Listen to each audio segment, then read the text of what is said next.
2020년 12월 31일 큐티 말씀입니다. 시편 15편 1절로 5절입니다. 여호와여, 주의 장막에 머무를 자 누구 오며 주의 성산에 사는 자 누구 오니이까.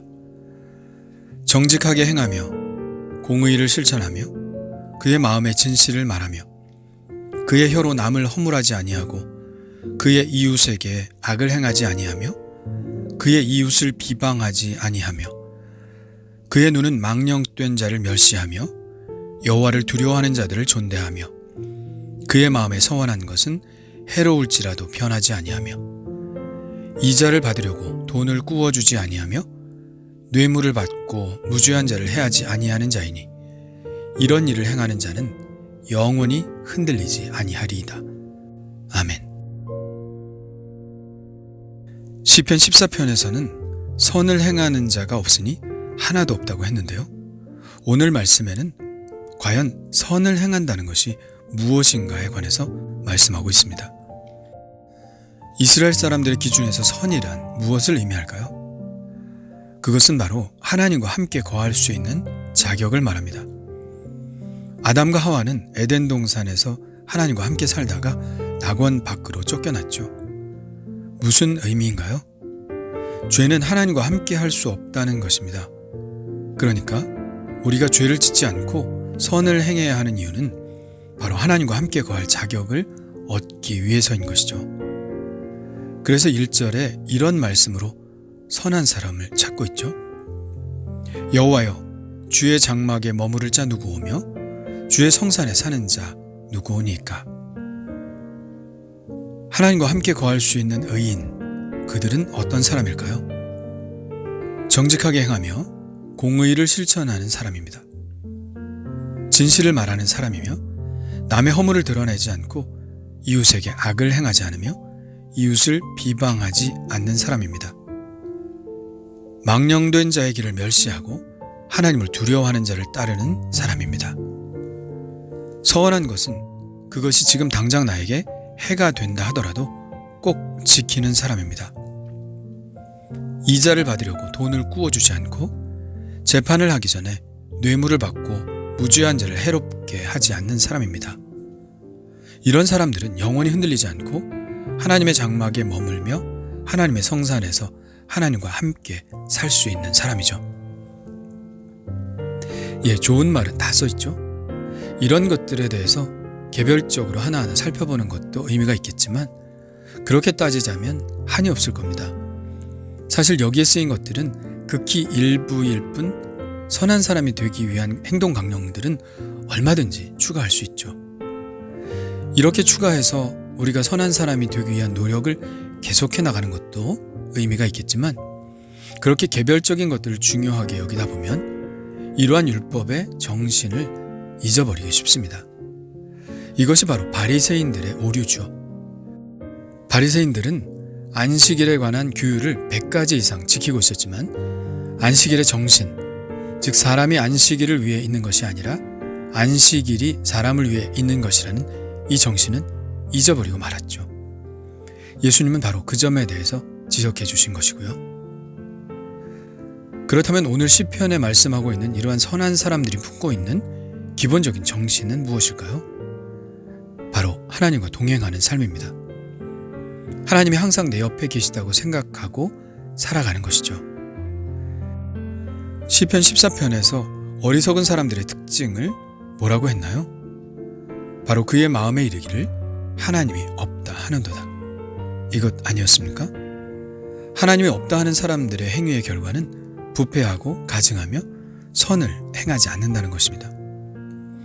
하나님을 늘 옆에 모시지 않으면 우리는 악한 길을 갈 수밖에 없고 하나님을 늘 내 옆에 모시고 살면 선한 삶을 살 수밖에 없는 것이죠. 그러므로 모든 경건의 첫 번째 기초는 하나님과 동행하는 삶입니다. 우리는 이것을 코람데오, 하나님 앞에서라는 말로 대신하기도 하죠. 요셉이 하나님 앞에서 내가 범죄할 수 없다고 고백한 그 고백의 삶인 것입니다. 이렇게 하나님을 삶 속에서 모시고 사는 사람들은 어떤 열매를 맺게 될까요? 오늘 말씀에 나타난 선한 사람의 행동은 누구에게로 향해져 있죠? 하나님은 아니죠. 예, 사람입니다. 우리의 이웃입니다. 나와 함께 살아가고 있는 공동체의 사람들입니다. 하나님을 늘 옆에 모시고 사는 사람에게서 나타나는 열매는 이웃에게 선을 행한다는 것입니다. 이것은 매우 자연스러운 결과입니다. 하나님을 옆에 모시고 사는 사람은 하나님의 마음에 드는 삶이 어떤 것인지 알기 때문입니다. 그것은 바로 이웃을 사랑하는 것이죠. 하나님의 임재는 우리를 이웃을 사랑하는 삶으로 나아가도록 부추깁니다. 그래서 이것이 바로 율법의 정신이라는 것이죠. 크고 첫째 되는 계명인 하나님을 사랑하는 것과 또 그와 같은 계명인 이웃을 내 몸과 같이 사랑하라는 것, 이 두 가지는 결코 분리될 수 없는 것입니다. 하나님을 사랑하여 하나님과 늘 함께 거하는 삶을 사는 것이 거룩이라면 그 거룩이 이웃에게로 나타나는 것이 바로 사랑입니다. 우리는 흔히 구약은 거룩을, 신약은 사랑을 강조한다고 말하지만 사실 이 두 가지는 결코 분리될 수 없는 것이죠. 너무 거룩하다 보니 이웃을 차별하고 정죄했기 때문에 예수님께서 사랑을 강조한 것이지 사랑과 거룩은 한 몸과 같습니다. 이것은 바로 하나님의 속성이죠. 하나님은 거룩하시고 또 하나님은 사랑이시다. 이것은 변할 수 없는 하나님의 속성입니다. 오늘 시편에서는 이러한 삶을 사는 사람들이야말로 하나님의 성전에서 하나님을 뵐 자격이 있다고 한 것인데요. 그렇다면 예수님은 이 부분에 관해서 어떻게 말씀하셨을까요? 예수님은 천국에 들어갈 자라는 말씀으로 바꾸어 말씀하셨습니다. 요한복음 3장 3절입니다. 예수께서 대답하여 이르시되 진실로 진실로 내게 이르노니 사람이 거듭나지 아니하면 하나님의 나라를 볼 수 없느니라. 하나님을 배우려면, 하나님과 함께 거하려면 거듭나야 한다고 말씀하십니다. 거듭나지 않은 채 하는 모든 선한 행위는 아무 소용이 없는 것이죠. 아니, 좀 더 정확히 말하면 거듭나지 않은 사람은 선을 행할 수 없다는 것이 주님의 말씀입니다. 그러면 거듭나면 또 다 되는 것일까요? 그것으로 끝일까요? 거듭난 후 우리는 더 이상 아무것도 할 것이 없나요? 그렇지 않습니다. 거듭났다고 해서 다 끝나는 것이 아닙니다. 거듭난 사람으로서 우리는 부지런히 그리스도를 따르는 삶을 살아야 하죠. 그럴 때 오늘 시편의 말씀은 우리에게 정확히 적용이 됩니다. 오늘의 시편은 예배할 수 있는 자의 자격에 대해서 이야기하고 있는데요. 예배라는 것은 하나님과 교제하는 것입니다. 하나님과 만남을 갖는 것이죠. 그러기 위해 필요한 것은 무엇일까요? 하나밖에 없습니다. 바로 거룩이죠. 거듭난 그리스도인들도 죄를 지을 수 있습니다. 그러나 그렇게 되면 하나님과의 친밀한 교제가 파괴되고 맙니다. 그래서 선하고 의로운 삶이 중요하다는 것입니다. 선하고 의로운 삶을 살아갈 때 하나님과의 친밀한 교제가 보장이 됩니다. 여기에서 바로 그리스도인의 삶과 시편의 이 말씀과 일치되는 면이 나타나는 것이죠. 하나님과의 친밀한 교제, 하나님의 임재 속에 살기 위해서 우리는 선한 삶을, 하나님의 뜻대로 사는 삶을 부지런히 살아가야 하는 것입니다. 오늘도 하나님과의 친밀한 교제를 위해 거룩한 삶을 살기를 원합니다.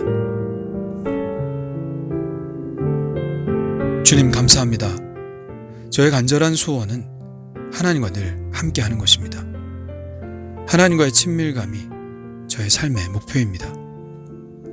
때로 죄악이 저를 덮어 하나님 앞으로 나아가기가 부끄러울 때가 있습니다. 그런 일이 일어나지 않길 원합니다. 주님. 주님이 내 옆에 항상 계시다는 믿음을 가지고 오늘도 주님이 원하시는 삶을 주님의 눈 앞에서 살아갈 수 있도록 힘을 주옵소서. 예수님의 이름으로 기도합니다. 아멘.